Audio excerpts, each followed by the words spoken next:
Good morning, fellas, and the occasional lady. Today's just some miscellaneous shop work and a few things that I was going to show you. Mainly this welding setup. So years ago, I bought this snap-on bottom box from an old timer that had retired. Thing was laying out in the yard for like probably 10 years, was beat up, rusted, and had it up for sale for 25 bucks. I bought it, blasted it, cleaned up the badge on it.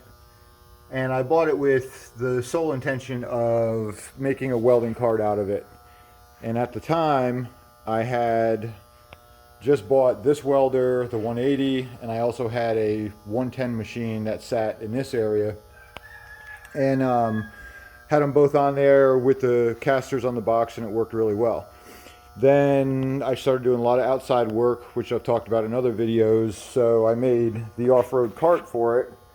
And that there is just, I had some 1.5-inch box, and I had some 1.5-inch angle iron, and I made the tray for it, made the steering for it.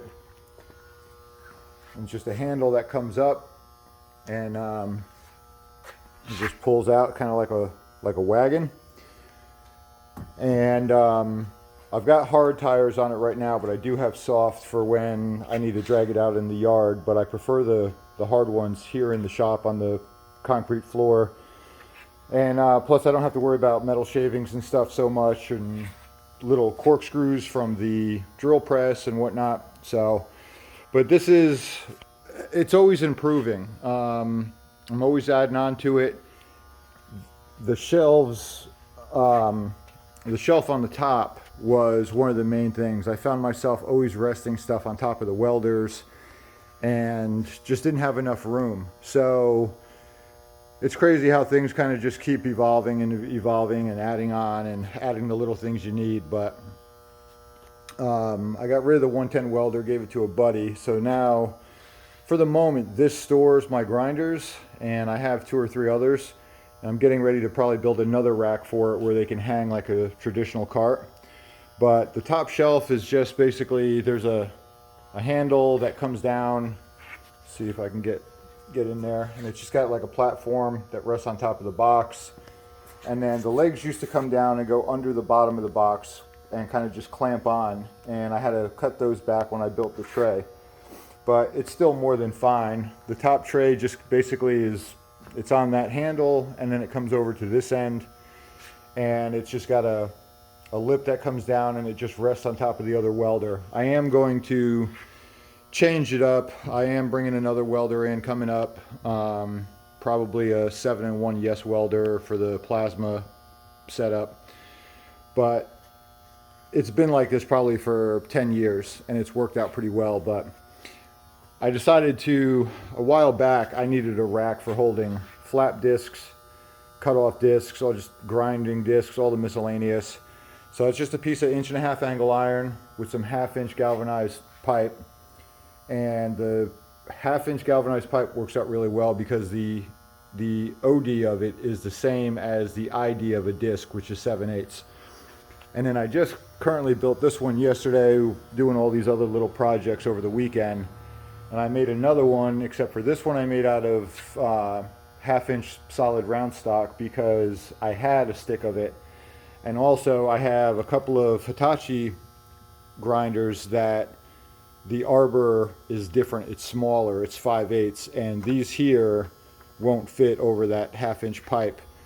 So ceramic discs and paint removers, a couple Scotch-Brites, wire cups. Occasionally I run a larger disc, the 7-inch flap disc, and then these here are the barrel sanders for that Harbor Freight Bauer surface conditioner, which works really well. And then just all the little stuff. I put a little hanger on it for hanging the shield, and got a handle, for just kind of pulling it around. That was from before. Now I use the wagon handle. I've got a 220 plug setup on it, and also a 4 plug gang box, 110 piggybacked off of it for plugging in regular tools. I bought a 50-foot extension for my welder, and I cut the plug end off of it, put it in this, and then I've got basically my extension right there, because the male end of the plug is wired directly into the panel. So that worked out pretty well, and I can just plug it in wherever. I can drag it out into the yard about 45 feet, plug it in, and just working out really well. So still a few improvements I want to do on it, a couple add-ons, a few things I have on a list, but it served me pretty well. I'm in it for really no money. I mean, nowadays you could buy a Harbor Freight box and kind of basically do the same thing. The bottle rack was from a buddy of mine who had, I think, a Miller setup, and he had it just laying around the shop, so he gave it to me. So I made the brackets for that, and it just hangs on the end of the box. Originally, this is going way back. This here was originally to hang my shield on when I was still just strictly flux core and didn't have a bottle. So I don't know if that's going to stay on when I add on and change it up, but it's working pretty well. Organized pretty nice. Can kind of see what you have on hand. Gloves and handles, and you know, all the little miscellaneous stuff. Dikes for cutting wire, wire brushes, tools, pencils, Sharpies. The drawers I keep you know, extra wire, tips, gloves, liners. I've got a few different kind of wire on hand. The bottom, actually, this panel comes out.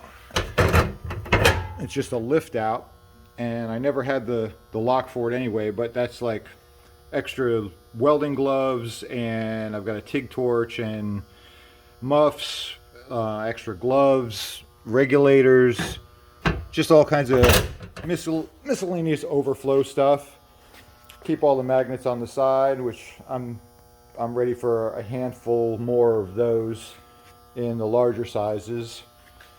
And then just a little stub out right there for hanging up the whip in the ground, and that magnet ground usually stays right there or under there on the side of the welder, but everything kind of has a place on it and just works out really well. So we've been dragging it around all weekend.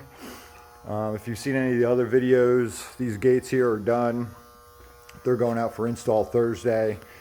And then my son was back on the smoker over the weekend and made some really good progress. Bottom shelf is in it, and we got a double grate. We've got a lower that just lifts out. This one here, probably going to make a top one for it, so there can be 3. And just a few odds and ends. We had to put stops on this cap just to keep it from going past the point and dropping down. And the griddle is welded up. The ends of the tanks are plugged and welded up. Door is on. Handles are made for the vent and the lock. So he made some good progress on it. I was working on other things. I've got a small miscellaneous project here that's coming along, that there's 1/2 inch square stock that I torched and bent up, and then the piece of material is an old piece of heart pine that I demoed like a 173-year-old farmhouse, and I had a ton of old material. Really cool piece. I don't know if you can see in the video, but all the lines in the wood are actually the saw marks from when it was run through a big mill, probably a 20 or 24-inch blade. So it's kind of got a little character to it. And this piece of lumber, between the tree growth and the age of it, this piece of lumber could probably be 300 years old. But that's mounted on, and then I decided to picture frame the outside of the wood with some 3/4 box. And that's getting sent out on probably Wednesday or Thursday to a buddy of mine. And that's it. We've just been knocking out projects over the weekend, and there's the W's knocked out from when they cut them for me for the gates. And today we're just going to wrap up a few loose ends, do a little organization in the shop, move some stuff around. I've got to work on that little piggy right there for a couple minutes. Go through this rack and see what I've got left for material. But yeah, just another typical weekend in the shop. Another couple days of knocking stuff off the list. Scratching it off, checking it twice. Y'all better tighten up. Santa's coming. Not too far out. Hope you guys had a good weekend. Hope you guys having a good Monday. Until the next one, I'll talk to you soon.